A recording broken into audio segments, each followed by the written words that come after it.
I was watching a rather interesting video yesterday from a YouTuber named JJ McCullough. He's a Canadian, and on Reddit, I believe, he had found a meme that had taken the 4-point political compass, and someone had subdivided it down into 36 more specific sub-factions within that framework.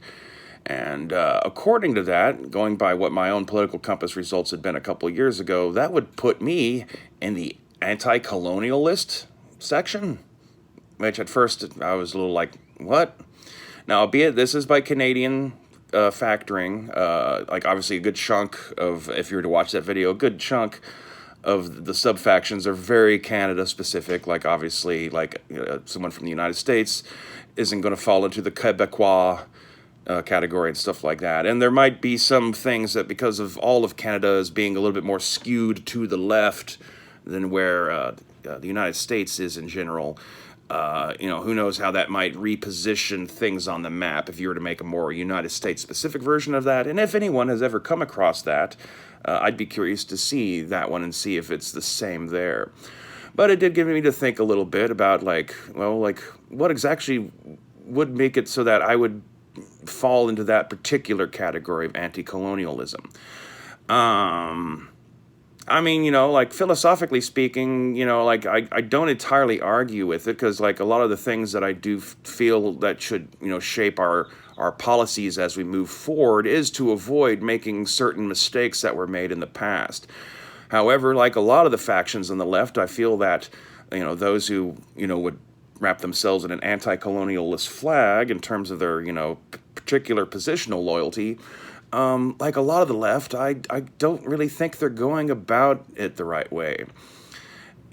Generally, as a whole, as our entire civilization, both ends of the political spectrum, we're a rather backwards-facing society. Not to say that we're particularly like primitive and brutal or barbaric, not that kind of backwards, but in that we're actually faced backwards as we're moving forward into the future. We are focused incredibly on the past.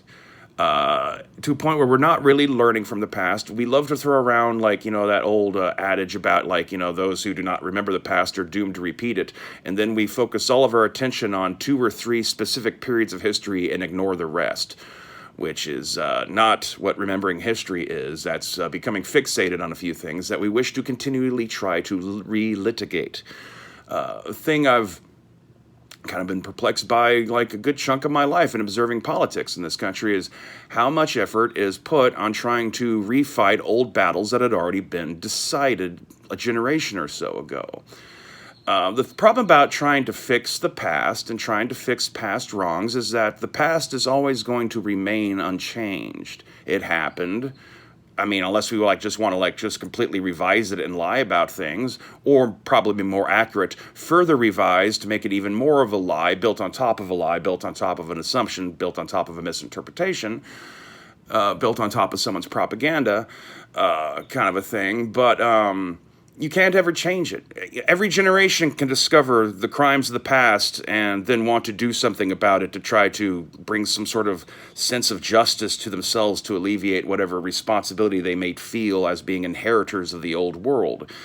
But it won't go away. You can pass all sorts of laws, change all sorts of policies, make all sorts of statements, but 50 years later, the world will have moved on, and a whole new generation of kids will rediscover this thing that had happened in the past, and the whole cycle will continue. No one's really learning. Everyone's just trying to get justice for the past. And that's not forward thinking. Not even really in a way like blind forward thinking in of itself is also like not something I'm necessarily advocating for. You can march yourself forward right off a cliff if you're not paying attention. But you know what? You're much more likely to march forward off of that cliff if you're facing backwards, constantly arguing with everyone behind you about, why did you do this? Why did you do that? Why did you do this? Why did you do that? And you're constantly just trying to explain to them as you're stepping backwards and backwards and backwards and getting closer to the cliff. Whereas if you were ignoring all that and facing forward And, just remembering where you've been to judge and inform your navigation choices as you move forward. You remember, oh yeah, I that last time we almost fell off a cliff, or that we did fall off a cliff.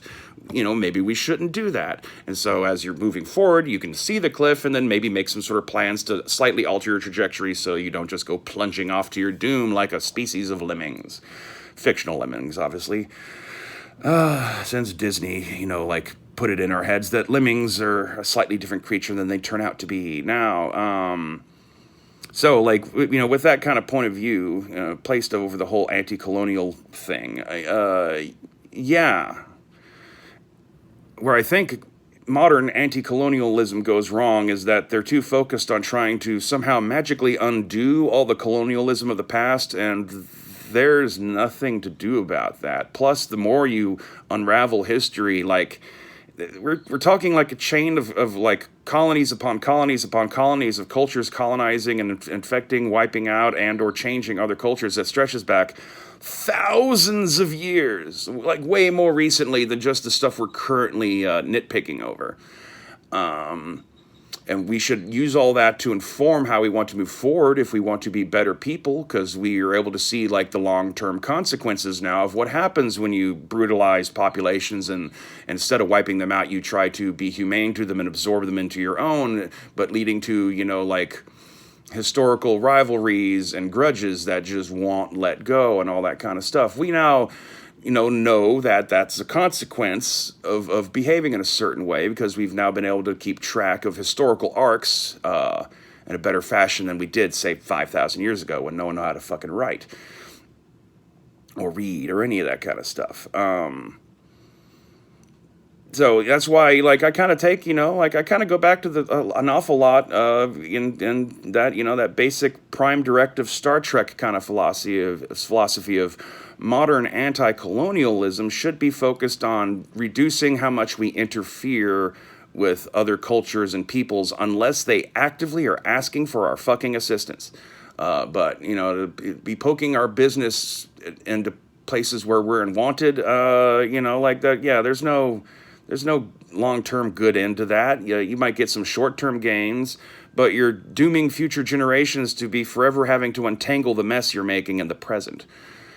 And, at some point, aren't we ever going to be a species that learns to mature and actually think about where we're going and what we're doing and all that kind of stuff? I do take umbrage with anything that's framed as anti-something. Generally speaking, I know there's a few exceptions. There's always a few fucking exceptions. Feel free to tell me about all these exceptions down in the comments below, by the way. But generally speaking, most things that are framed as anti are identical to the things that they are anti to. And in the absence of the thing, they become the thing. If you were to magically wish away all the matter in the universe, the antimatter will just be the matter. If you were to magically wish away all the racists in the world, well, the anti-racists will now be your racists. It's better to just be not something than to be anti-something, in my estimation. In mythology, the Antichrist is supposedly going to be very hard to tell the difference between him and a returning Christ. All that kind of stuff. In a way, anti-colonialism might be the exception, because there are aspects to it that are it doesn't, it's not trying to colonize things to anti-colonize things in the same way that racism is being racist to undo racism, kind of a thing. So this is one of those categories where the anti-label, might be slightly more valid in terms of how it's being used, as to just not just being just a mirror reflection of the thing that you say that you hate, but that framing does, I guess, perhaps make it dangerous for that. And just in general, I don't like things that are called anti-things, and I generally don't want to be an anti-anything. I'd rather just be a thing or not be the thing. And I feel like more people should possibly try to embrace that kind of philosophy. But hey, that's just me. Because once again, the anti-ness thing, that especially in terms of political philosophies and not, natural phenomenon that we would call anti, hell, even though there's another example, Antarctic, it's the anti-Arctic, but it's identical in terms of like, temperature variance and presence of ice and all that other kind of stuff. And it's just at the other pole from the other Arctic pole, kind of a thing. I just like, there needs to be a better name for it, and it needs to not be so focused on trying to like fix things that have already happened, because those things already happened and therefore can never truly be fixed. What you can do is adjust your policies moving forward so that you don't keep repeating the same shit, and try to remember these things. The point isn't to like be guilt racked or to feel bad about yourself. You're supposed to feel better. Doing better than your ancestors means that you are improving. It's not a bad sign, or it's not a blanket of sin or obligation because your ancestors might have done something that you don't approve of. What that should just purely be is just motivation to do better. And bitching at everyone is not doing better. You can only track yourself. You can only improve upon yourself. You can encourage others to do better. But it's up to them to change, and it's not up to you to change them. And, I guess that's kind of in part why, like, on the political compass, I would fall to the libertarian side of the libertarian authoritarian line, because, like, in the end, forcing it on people doesn't actually make them change their minds. It's just making it become buried and simmer and just more likely to remanifest in darker ways. It's continuing the cycle of past relitigation by doing that kind of stuff.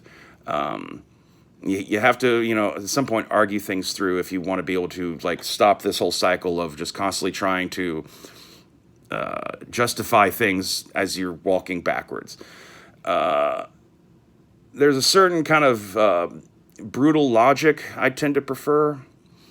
Like, kind of like a core of like a lot of my like philosophy of life is that we're still an ice age species, and we spent an awful lot of time living under way much more harsher, brutal conditions and smaller numbers with no reliance on anybody and no help coming of any sort. You're entirely on your own. There's no electric grid, no roads, nothing. All you have is your feet. You're lucky if you're in one of the few parts of the world where there might be an animal that you might be able to hop on its back, but that was not the common average. And the Ice Age was harsh, and sometimes you had to pick up and move. Winter's coming. We got to get over that mountain pass before the snowstorms come in and block it off, and then we're stuck down here. And, for the winter where we're all going to freeze to death and starve, we got to get over that mountain pass. And it's all well and good that people in the tribe want to argue about shit and want to argue about what we just did in this part of the valley before we get over the pass. And, in terms of also arguing what we want to do when we get over that pass. And we want to make sure we get everyone, the elderly and the weak, to be able to get over the pass too. But all the hand-wringing and fretting that's going on over this is slowing us the fuck down. The storm is coming. We gotta fucking move. And at some point, there's going to have to be a point where those of us who see the danger are going to have to cut ourselves loose from all this drag deadweight anchor shit that's going on and just allow the people who can't let go of their shit to freeze to death during the winter, because we can't afford to let ourselves die with them just, out of loyalty. There's going to be a point where it's time to say, okay, guys, it's all well and good. That's great, but we got to move.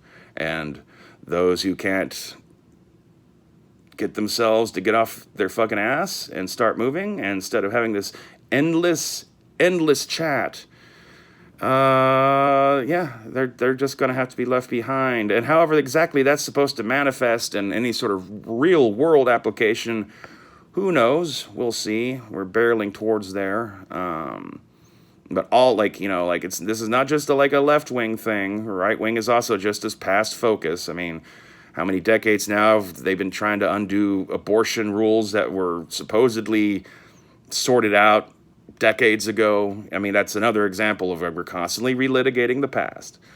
The LGBT movement, it won. So why is it still a political movement?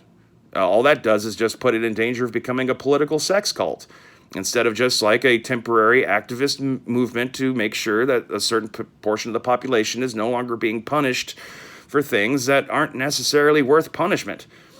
It's your own personal choices. As long as you're not raping anyone, who cares where you want to stick your penis? and all that kind of stuff. So I don't know. I just find it weird that that's, according to Canada, the category I would fall in. Albeit the political compass itself, as I frequently say when I bring it up, I'm not really sure if that's an accurate read of where I would really fall on a truly accurate political compass, because a lot of those questions, several of them, I'm not even sure, like, why are these even included in this? There are several questions that I would include in a political compass test that were not at all addressed. Most of it was just modern day political hot button issue survey stuff with multiple choice options. And what do you do when the answer that you would give to these questions is not available in the A, B, C, or D options? You have to answer as closest to what you would agree with as possible, but that doesn't actually really express your actual feelings on the thing.